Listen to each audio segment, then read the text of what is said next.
saya ke Berkeley mau ketemu si Rais, yang terakhir anak Indonesia yang mengambil dual degree di Stanford dan Berkeley.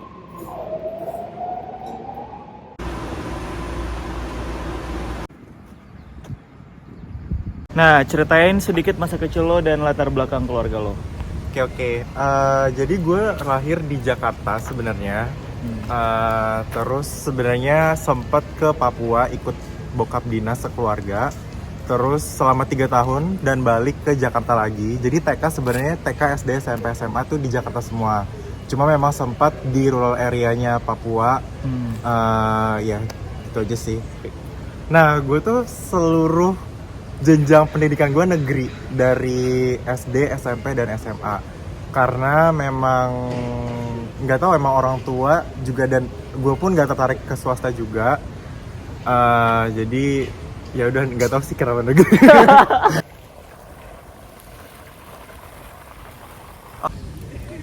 Nah, dulu pas gue kuliah teknik kimia di UI itu sebenarnya gue merasa terjebak karena gue kan suka kimia. Ternyata nggak ada sama sekali kimianya, dikit banget. Mostly semuanya fisika dan matematika. Jadi gue merasa trap aja gitu, nggak tahu kemana. Makanya gue memutuskan untuk di generalis aja, berusaha untuk gimana nih biar semua industri bisa gue masukin meskipun gue punya degree teknik kimia. Tapi udah punya industri spesifik yang emang lo incer nggak ketika mau lulus? Nah sebenarnya preferensi gue tetap masih oil and gas sih, nggak tahu kenapa karena menurut gue interesting aja, dia udah kayak lama banget dan kebetulan juga teknik kimia UI itu berakarnya pada oil and gas juga karena di UI nggak ada teknik perminyakan, adanya teknik kimia. Nah ini tower company Lee yang tadi gue bilang, jadi kita bisa naik ke atas terus lihat satu Berkeley gitu. Mengambil program dual degree di Berkeley sama di Stanford. Yang di Berkeley nama jurusannya? Namanya Masters of Development Engineering. Kalau yang di Stanford? Management Science and Engineering. Nah, bedanya apa yang lo pelajari di Berkeley ini tentang apa? Nah, kalau di Berkeley sendiri programnya itu gimana kita bisa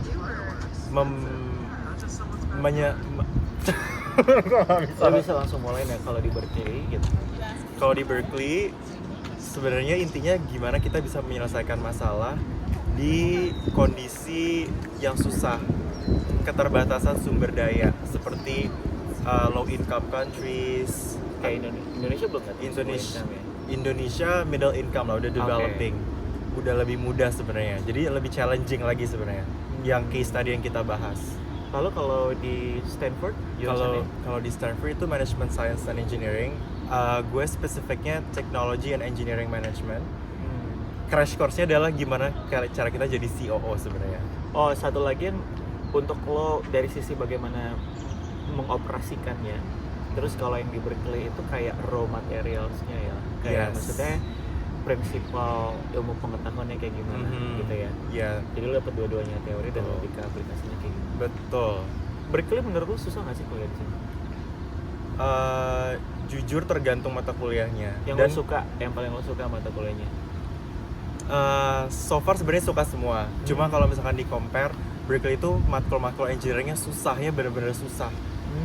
Jadi kalau matkul yang lebih entrepreneurship atau enggak yang lebih sosial tuh ya mudah lah. Maksudnya bisa kita tuh nggak stres. Tapi kalau engineering itu beneran stres banget sih. Itu memang signature-nya Berkeley. Dan kebetulan gue ada sempat ambil kelas coding juga dan susah banget sih jujur. Meskipun lo udah punya background itu, udah belajar itu dan lo suka, itu tetap susah. Tetap susah. Jadi lo 1 tahun menghabiskan di Berkeley, habis itu 1 tahun lagi di Stanford. Yes. Jadi masih ada 1 tahun lagi. Masih ada 1 tahun lagi. Oke. Di Stanford sempat ambil mata kuliah juga? Sempat. Pas fall kemarin. Tahun lalu. Dan lebih susah apa lebih gampang? Gini, gue bisa bilang kalau untuk pass Berkeley itu lebih susah. Jadi untuk bisa lulus mata kuliah di Berkeley lebih susah dibanding di Stanford. Kayak kurikulumnya tuh lebih ribet, kompleks. Tapi kalau di Stanford itu untuk dapat A-nya lebih susah. Oh, oke. Lebih apa ya? Mungkin lebih kompetitif kali ya orang-orangnya. Cuma untuk pass itu Berkeley itu lebih banyak lah challenge-nya. Tips lo ataupun proses selama lo bikin personal statement apa yang berbeda antara Berkeley dan Stanford? Oke, jadi gua pas dulu apply Berkeley itu di tahun 2020 untuk admission 2021. Dan waktu itu lebih banyak lebih optimistic tone-nya, lebih idealis banget. Gimana gue mau membangun ini itu di Indonesia dan sebagainya, dan lebih menjual pengalaman gue dan apa nih mimpi gue. Sedangkan pas di Stanford itu gue udah mengalami it was biggest learning experience. Ya, jadi pas pandemi dulu gue baru find out gue ternyata punya autoimun. Dan autoimunnya udah lumayan, stage-nya udah jauh lah. Jadi gue sempat nggak bisa bangun selama 2 minggu. Dan itu jadi membuat gue ganti lagi. Makanya gue sempat consider ulang untuk reapply ke Stanford. Itu karena gue merasa value gue udah berubah. Jadi gue pengen cari program yang lebih value-nya tuh lebih masuk ke gue lagi. Yang lebih pragmatis dan juga Iya. Oh, jadi lo apply ke Stanford itu bisa di tahun yang berbeda? Di itu tahun pertama, yang berbeda. apply Berkeley dulu, habis itu tahun berikutnya apply Stanford. Dan lo apply Stanford ketika lo dalam kondisi autoimun. Yes. Dan yang tadi lo ceritain lo sampai nggak bisa bangun dari tempat tidur. Apa yang ngebuat lo tetap mau apply dalam kondisi kesulitan fisik lo saat itu? Nah itu jadi pas gue autoimun tuh gue sempat ada denialnya, kayak nggak percaya gitulah. Duh gimana? Tapi itu ya learning experience-nya, gimana gue ya hidup nggak ada yang ideal. Semua orang berjuang masing-masing, dan gue pas dikasih tahu sama dokter dulu, kamu harus minum obat seumur hidup. Dan obat itu obat keras, kayak ibaratkan kayak obat kemoterapi, cuma dosisnya lebih rendah lah. Dan itu gue kayak ya udah, ini either gue die karena autoimunnya atau either karena mengkonsumsi obatnya. Jadi gue nggak ada alasan untuk nunda lagi. Justru gue mau gue merinding apapun yang gue melakukan akan gue lakukan sekarang juga. Jadi gue mau gue apply Stanford, ya udah gue apply aja. Jadi lo apply dengan justru motivasi dari kondisi kekurangan lo. Bener, ya. Justru itu kayak gue mau apa, gue mau kemana, gue sekarang udah juga mikir. Harus lo udah ngejar waktu lah, ibaratnya kayak. Iya, misalnya gue udah nggak terlalu mikirin planning, saving segala macam. Nggak, gue udah lebih ke malah lagi frugal ya jadinya. Hal paling menarik selama lo belajar di Berkeley apa? Di program gue termenarik ada kelas tentang namanya Critical System for Development. Jadi itu adalah discussion class, dan kita pernah bahas suatu buku dan case study di mana intinya kenapa sih negara-negara berkembang itu nggak akan pernah maju dan makin poor, justru makin kesini. Dan itu bahkan kelas cohort yang dari Afrika itu pada nangis sampai kayak gitu, dan itu eye opening banget. Salah satunya juga bahkan ada Indonesia yang disebutkan di buku tersebut. Dan itu tentang intinya adalah structural adjustment yang dibuat sama The World Bank dan IMF, membuat negara miskin dan berkembang nggak bakal bisa maju. Intinya gitu. Salah satunya adalah privatisasi company-company nasional yang contoh nih, misalkan mau bangun jalan tol, perusahaan yang membangun jalan tol diprivatisasi dan sebagiannya jadi punya Amerika. Dan dia akhirnya bisa ngasih pinjaman uang, tapi uangnya untuk dibelanjain untuk mereka sendiri lagi. Jadi nyuruh misalkan, bahan bakunya dari US ya semuanya, tapi kayak gitu. Itu salah satunya. Jadi intinya adalah kenapa rich countries itu makin rich dan poor countries makin poor. Karena ada structural adjustment. Ada structural adjustment tadi. Kita sempat bahas case study Berkeley Mafia juga. Oke.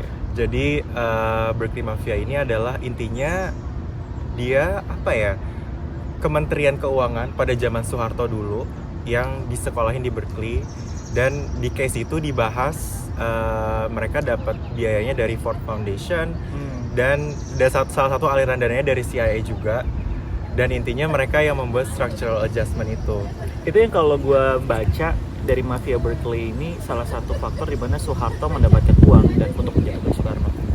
Betul, dan itu memang salah satu yang dibahas di case-nya, di mana di tahun 1960 sampai 70 itu banyak kudeta yang terjadi yang dibiayain sama Amerika dan Inggris sebenarnya intinya, di mana ya udah dia dikasih duit untuk menggelindingkan pemimpin pada saat itu, pada saat mereka merdeka. Jadi di reset lagi lah, dibalik lagi.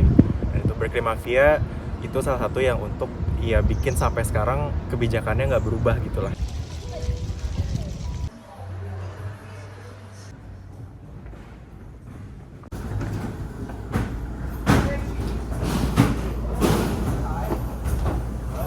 Kita main di tempat game zone-nya. Ini gue Berkeley. Ini gratis. Ini juga mau beli mic. What? Mic-nya. Harus kita nggak apa-apa sih, nggak usah pakai mic. Startnya gimana sih? Kenapa lagi? Sekarang kita lagi di bookstore. Ini ada Calvin namanya, ini maskotnya Berkeley, beruang. Jadi makanya kalau Berkeley itu yel-yelnya Go Bears. Kalau Stanford, Go Cardinals.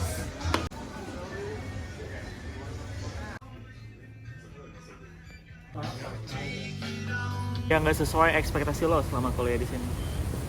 Pertama itu mungkin di sini pelayanannya lumayan lambat sih, kayak misalkan email administratif, dan juga nilai-nilai tuh kenapa keluarnya lama banget. Mungkin karena juga bisa juga karena public school kali ya. Oh, ini jatuhnya masih public school. Ini public school. Okay. Dan orangnya kan banyak banget ya, jadi mungkin itu kali ya. Cuma tetap aja Kayak di UI dong. kayak di UI. Nilai dari SIAK ya dulu itu keluarnya lama ya. Iya, sering delay. Ya itu sih paling yang nggak sesuai ekspektasi. Kayak dua pertanyaan terakhir dari gua. Plan lu setelah lulus dari Berkeley dan Stanford apa?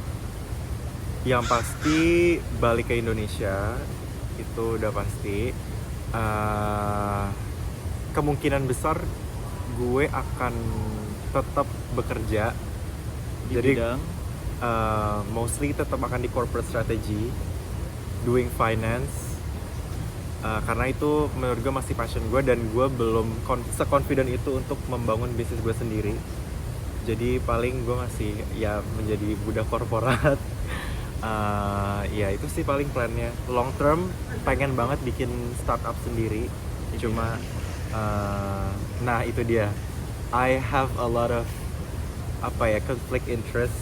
So still trying to figure out which one that I want to pursue in the long term. Tapi basically itu long term plannya pengen bikin startup. dari seluruh pengalaman hidup lo sampai di tahap titik sekarang, pembelajaran terbesar apa yang lo dapat? Baik banget nya nih.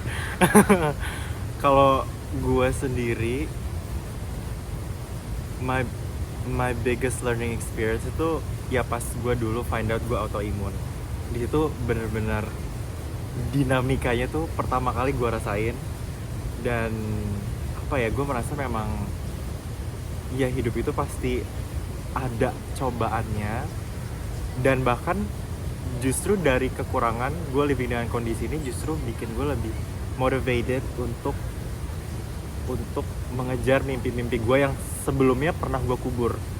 Jadi itu justru kayak opportunity baru nih untuk kalau nggak sekarang kapan lagi.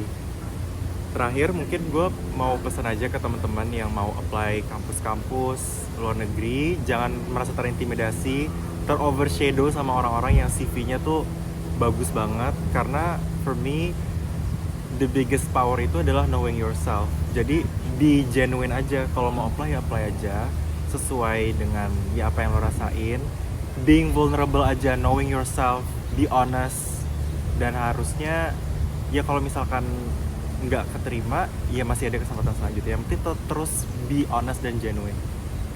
Thank you banget Rais, thank you waktunya, sampai ketemu Sama-sama. lagi dan gue tunggu di Indonesia. Makasih kaki.